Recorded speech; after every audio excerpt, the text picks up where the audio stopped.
Tamil season 8 அதாவது Bigg Boss season 8ஓட title winner நமக்கு முத்துக்குமரன். சரி, ஓகே. அட்லீஸ்ட் 2nd பிளேஸ் யார் இருப்பாங்க? 1st பிளேஸ் யார் இருப்பாங்க? நம்ம யோசிச்சிட்டே இருந்தோம் இல்லையா? அந்த நியூஸுமே அப்டேட் ஆகிடுச்சு. விஷால் தான் ஃபர்ஸ்ட் ரன்னர் அப்பா வந்திருக்காரு. அந்த பிளேஸ்ல இவர் டிசர்விங்களா இல்லையான்னு சொல்லிட்டு நெறைய பேருக்கு டிபேட். ஏன்னா, இவர் இல்லன்னா அட்லீஸ்ட் சௌந்தர்யா இருப்பாங்களான்னு சொல்லிட்டு தான் சௌந்தர்யா ஃபேன்ஸ் எக்ஸ்பெக்ட் பண்ணிக்கிட்டே இருந்தாங்க இல்லையா? சௌந்தர்யா பார்த்தீங்கன்னா, இப்போதைக்கு அவங்க தான் 3 பிளேஸ் வந்திருக்காங்க. இது ரொம்ப பெரிய ஏமாற்றம்னு சொல்லிட்டு சௌந்தர்யா ஃபேன்ஸும் சொல்லிட்டு இருக்காங்க. ஏன்னா, அவங்கள பொறுத்தவரைக்கும் ஏதோ ஒண்ணு பண்ணியிருக்கேன்னு சொல்லிட்டு தான் இந்த இடத்துக்கு வந்திருக்காங்க. ஆனா, விஷால் எப்படி ஃபர்ஸ்ட் பிளேஸ் தான் எல்லாருக்குமே டவுட்டு. லைவ்லயும் பார்த்தீங்கன்னா, அன்ஷிதா கூட மட்டும் தான் இருக்காரு.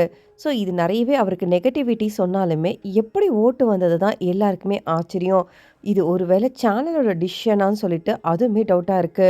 இவர் இல்லாத பொசிஷன்ல ஜாக்லின் தான் கண்டிப்பா இருக்கணுன்றது தான் நெறைய பேரோட கேள்வி. ஏன் ரயான் கூட வந்திருக்க கூடாதுன்றான். ஆனா சௌந்தர்யா 3 பிளேஸ்ன்றது ஆச்சரியமான விஷயம் தான். ஏன்னா நெறைய பேர் சௌந்தர்யாவோட சப்போர்ட்டர்ஸும் இருக்காங்க. லைவ்லயுமே என்ன பண்ணிட்டு இருக்காங்கன்னா, சௌந்தர்யா ஃபேட்மேன் கிட்ட பேசிட்டு இருக்காங்க. நான் அன்னைக்கு அந்த டிசிஷன் எடுத்தது தப்பா போச்சா?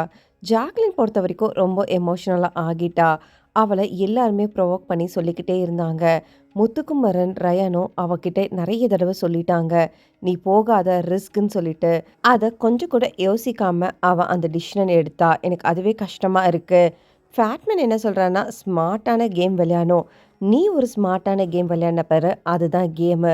அவளுக்கு நம்ம சொல்ல முடியாது. இதெல்லாம் ப்ரொவோக் பண்றவங்க பண்ணிட்டு தான் இருப்பாங்க. அவங்க எல்லாரும் தானே சொன்னாங்க. எதுக்கு அவ அந்த மாரி பண்ணா?" சத்யாக்கும், ஜெஃப்ரிக்கும் ஜாக் மேல ரொம்பவே கோவம். வெளியில பார்த்துட்டு, ஷோவ பார்த்துட்டு உள்ள வந்திருப்பாங்க. அப்ப அவங்களுக்கு கோவம் தானே இருக்கும். வந்ததே 2 நாளு. இதுல இவ போனான்னா, அது அவங்களுக்கு எப்படி அழுக வரும்? அது நடிப்பு தானே இருக்கும். அதனால ஜெஃப்ரியோ, சத்யாவோ பண்ணது வந்து என்ன பொறுத்தவரைக்கும் தப்பே கிடையாது. அது அவங்களோட எமோஷன் சொல்லிட்டு, ஃபேட்மேன் இப்படி வாதாடுவாருன்னு சொல்லிட்டு யாருமே எதிர்பார்க்கல.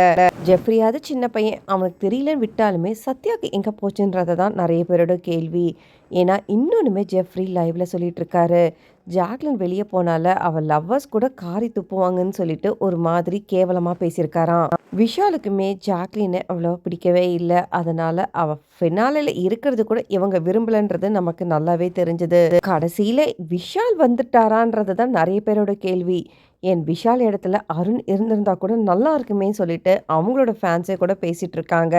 ஸோ ஆக மொத்தம் பார்த்தீங்கன்னா, இதில யாருக்கு தப்பு, யாரு கரெக்ட்டுன்னு தெரியல. டிசர்விங், அன்டிசர்விங், அன்ஃபேர் இல்ல இது ஃபேர் தான் சொல்லிட்டு நெறைய பேரு பேசிட்டு இருக்காங்க.